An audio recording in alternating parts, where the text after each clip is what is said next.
Buenos días, tardes o noches, profesor Zarate. Vengo en representación del equipo de los Monkeys y esta es mi exposición final para matemáticas avanzadas del 4BM1. El tema es aplicación de la teoría de la información en inteligencia artificial y específicamente la aplicación es la reducción de la dimensionalidad. Mi nombre es Samuel Isaac Sierra Fierro. Bueno, como una breve introducción, hay que hablar primero sobre Machine Learning o aprendizaje automático en español. El Machine Learning es el proceso mediante el cual se usan los modelos matemáticos de datos para ayudar a una máquina a aprender sin instrucciones directas.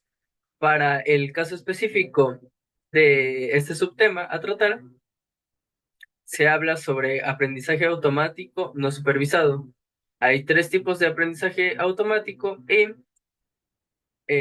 lo que tiene el aprendizaje no supervisado es que al nosotros tener un conjunto de datos para entrenar los modelos, estos no están etiquetados en clases ni nada por el estilo. Y estos algoritmos se usan más para darles una etiqueta a estos datos dispersos. Aquí tenemos un ejemplo de los datos de entrada que nosotros como ingenieros en inteligencia artificial solemos llamar dataset. Tenemos modelos de frutas, podemos ver manzanas, lo que son como papayas, naranjas o mangos. Y lo que hace el modelo de aprendizaje no supervisado es clasificar cada una de ellas entre las que son manzanas, los que son mangos y las que son papayas. Luego, tenemos el problema de la maldición de la dimensionalidad que sucede más comúnmente en Machine Learning. Es un problema a nivel estadístico en el que nuestro dataset contiene muchas características o muchas variables a considerar y se le conoce que tiene muchas dimensiones, por así decirlo. Es un problema que tiene muchas dimensiones. Entonces, esto vuelve sumamente complejo la resolución del problema y hay que tratar de solucionarlo. El aumento de la dimensionalidad provoca sobreajuste, baja generalización y disminución de la eficiencia. La disminución de la eficiencia hace referencia a que las computadoras no trabajan adecuadamente, es decir, se tardan mucho en tratar de adecuar los modelos y sacar resultados con ellos. El sobreajuste sucede cuando tenemos nuestro dataset y estos, aparte del dataset, también se conoce como train, son datos de entrenamiento para el modelo.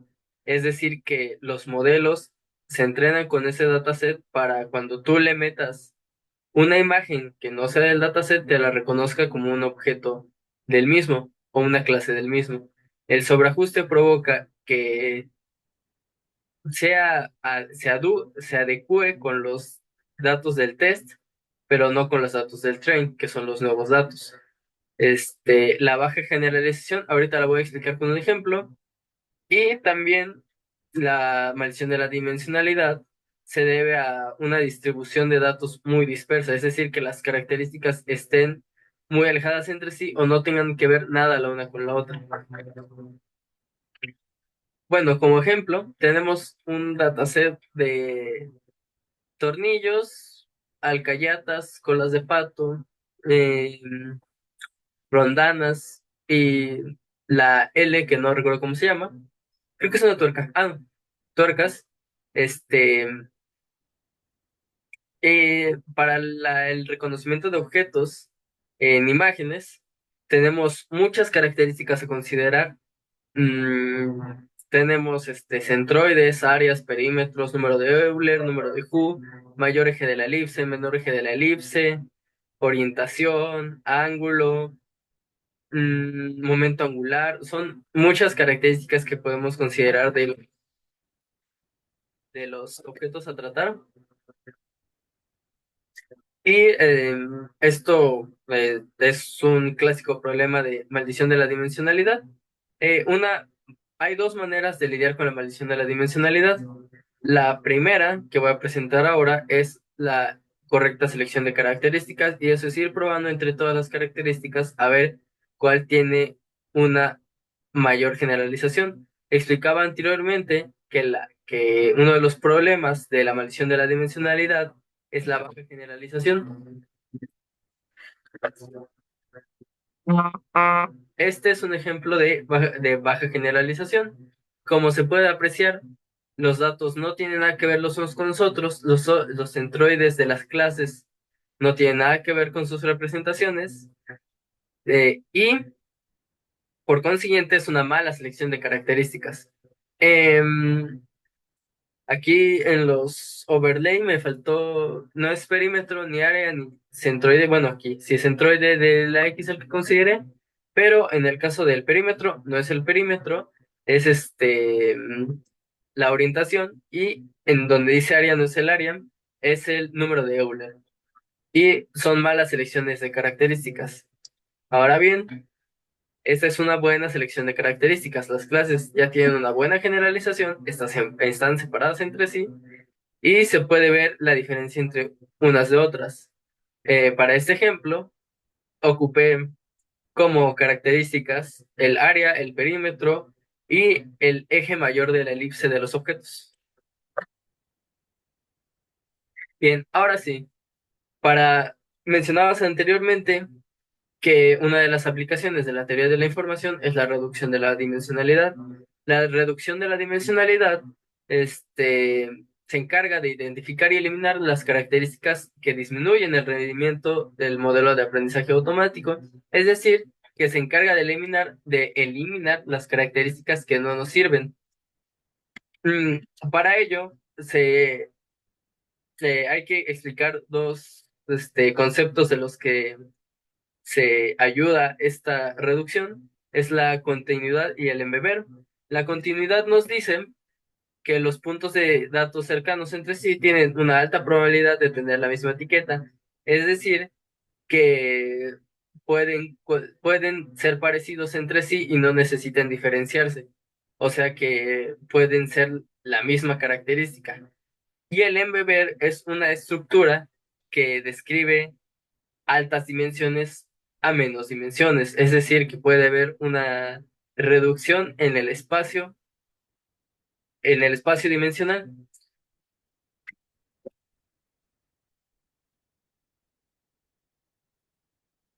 Bueno, para ayudarnos de esto, hay métodos lineales y métodos no lineales. Los métodos lineales de reducción de la dimensionalidad, el más importante de ellos y el que más se ocupa es el análisis de componente principal o PCA. Fue desarrollado en 1901 y tiene como objetivo minimizar la pérdida de información al reducir los datos. Hace uso de eigenvalores y una matriz de varianza-covarianza. Al final tenemos un nuevo sistema ortogonal de coordenadas, y como podemos ver en la imagen que muestra la diapositiva, tenemos las variables originales, las características, y lo que hace el PCA es tomar los componentes principales de las mismas y reducirlos a tres. Em, para los problemas de Machine Learning o los modelos de Machine Learning se suelen considerar entre dos y cuatro variables. Cuatro variables es raro, pero se puede llegar a ocupar, pero lo más adecuado son tres variables o características. Un eigenvalor corresponde a un eigenvector, y un eigenvector es un, un vector asociado a una matriz. La teoría de los eigenvalores y los eigenvectors nos dice que cada matriz tiene un eigenvector y un eigenvector tiene un eigenvalor. Este, el análisis de componente principal PCA se, se basa en la utilización de estos dos conceptos para poder trabajar.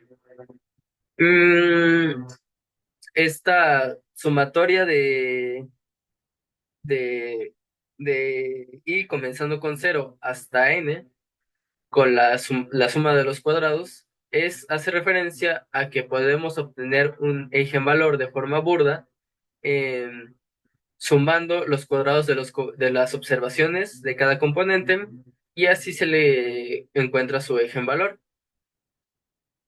O si no, hacemos nuestra matriz de varianza o de covarianza para cada observación en cada componente.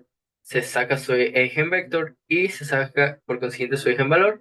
El eigenvector es solo multiplicar la matriz de covarianza por un vector característico del componente para que salga otro vector. Y el eigenvalor es se puede sacar de la manera que ya expliqué o con la siguiente ecuación. Nos dice, sea M que pertenece a una matriz ortogonal, o sea, de n por n cuadrada, para algún número natural, un elemento, o sea, un vector de, de una columna o una fila, se denomina eigenvector de B si existe un escalar lambda que pertenece a K, tal que M, que es el eigenvector, igual a lambda por el vector. Entonces, resolviendo esta ecuación nos da el eigenvalor de cada matriz de covarianza realizada para las dimensiones. Luego tenemos los pasos del PCA.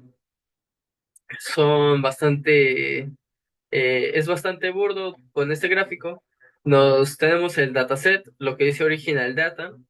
Le realizamos la matriz de covarianza, conseguimos los valores de eigenvalue y para como cada vector corresponde a un valor, ocupamos solo los valores que nos den más grandes, y esos vamos a considerar como componentes principales, solo los tres primeros más grandes.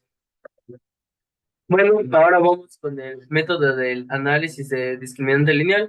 Su objetivo es encontrar combinaciones lineales de dos o más dimensiones para caracterizar clases de eventos como una nueva dimensión. Hace uso del teorema de Bayes para encontrar qué tan probable es una combinación lineal, qué tan probable la combinación lineal es principal para eh, una buena selección de características. Este, Podemos ver en la ecuación el teorema de Bayes aplicado a las combinaciones lineales y la diferencia principal entre el PCA y el LDA es que el PCA busca un conjunto de componentes relacionados con la máxima varianza del dataset y el LDA busca la combinación lineal de las entradas que optimicen la separación entre las clases. Una se basa en varianza y el otra se basa en la combinación lineal. Ahora vamos con los métodos no lineales. El kernel PCA es una extensión del PCA. Lo solemos ocupar más comúnmente cuando el PCA normal no funciona correctamente o no da los resultados adecuados o la separabilidad adecuada. Este, el kernel PCA hace uso de los kernels. Este, y los kernels nos dicen que el kernel es un escalar, básicamente, que se obtiene al multiplicar dos vectores en un espacio de alta dimensión, y el escalar nos devuelve a una dimensión más pequeña, una dimensión menor, mejor dicho. Em, el teorema de los kernels nos dice que si hay un vector asociado a un espacio de alta dimensión, hay un escalar asociado a un espacio de baja dimensión. Podemos ver en la ecuación la operación entre los vectores. y nos da como resultado ya un escalar. Y vamos con el último método no lineal, los autoencoders. Son redes neuronales no recurrentes que tienen una capa de entrada y una o más capas ocultas que representan la baja dimensionalidad y una capa de salida. Es como una codificación en la que pasa por un proceso de filtración. Es parecido a lo que se hace con las imágenes con la transformada de Fourier. Se reducen las dimensiones para facilitar el filtrado y el ruido de esas imágenes. La primera capa es el encoder y mapea la alta dimensionalidad a una imagen de más baja dimensionalidad, y la capa de salida es el decoder y hace el proceso contrario. Una vez entrenada la red, el mapeo de baja dimensionalidad es utilizado. Este método es comúnmente más utilizado en imágenes, pero lo podemos ocupar también para reducir la dimensionalidad. Aquí muestro un ejemplo de un autoencoder. Tenemos las imágenes de entrada, pasan a una reducción, y después pasan a un espacio de representación menor y luego se decodifican. El resultado es, por decir, de esta camisa que yo tengo aquí, eh, que tiene letras, al pasar por un autoencoder, esto se vería totalmente blanco para reducir las dimensiones. Y eso es todo. Muchas gracias por su atención.